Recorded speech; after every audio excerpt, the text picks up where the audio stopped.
বিচারপতি শেখর কুমার যাদবকে তলব করা হলো সুপ্রিম কোর্টের কলেজিয়ামের। এলাহাবাদ হাইকোর্টের বিচারপতির মন্তব্য, সুপ্রিম কোর্টের কলেজিয়ামের পক্ষ থেকে তলব করা হয়।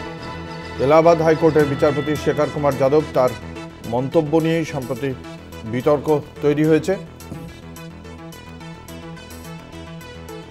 আমাদের সঙ্গে রয়েছেন আমাদের প্রতিনিধি পল্লব চট্টোপাধ্যায়। কি জানা যাচ্ছে এই বিষয়ে, কি বলা হয়েছে? দেখো, ঘটনাটা হচ্ছে 8 তারিখে, তার দুদিন পরেই কিন্তু এই বিতর্কটা যখন মাথা চাড়া দেয়, তখন সুপ্রিম কোর্টের অ্যাডমিনিস্ট্রেশন এলাহাবাদ হাইকোর্টের কাছে বিষয়টি সম্পর্কে একটা রিপোর্ট চায়। তো সেই রিপোর্ট ইতিমধ্যে জমা হয়েছে। তার ভিত্তিতেই মনে করা হচ্ছে যে সুপ্রিম কোর্টের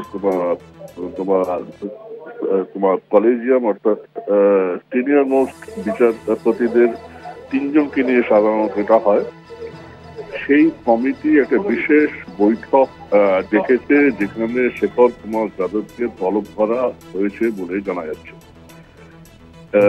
ফলে সুপ্রিম কোর্টের কাছে সরাসরি তিনি এই বিষয়ে ব্যাখ্যা দেবেন বলে মনে করা হচ্ছে।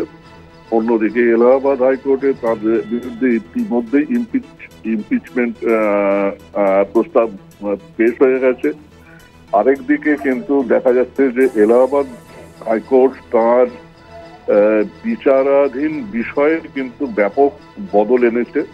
মানে প্র্যাকটিক্যালি তাকে যে বিষয়ে এখন বিচার করার দায়িত্বটা দেওয়া হয়েছে, সেগুলো 2010 সালের পুরনো মামলার, অর্থাৎ ইম্পর্টেন্ট মামলার বিচারের দায়িত্ব থেকে কিন্তু প্র্যাকটিক্যালি তাকে সরিয়ে দেওয়াটা হয়েছে।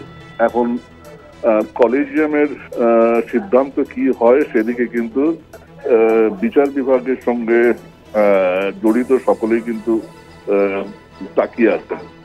হ্যাঁ অঙ্কুর, ধন্যবাদ। আমাদের সঙ্গে ছিলেন আমাদের প্রতিনিধি পল্লব চট্টোপাধ্যায়।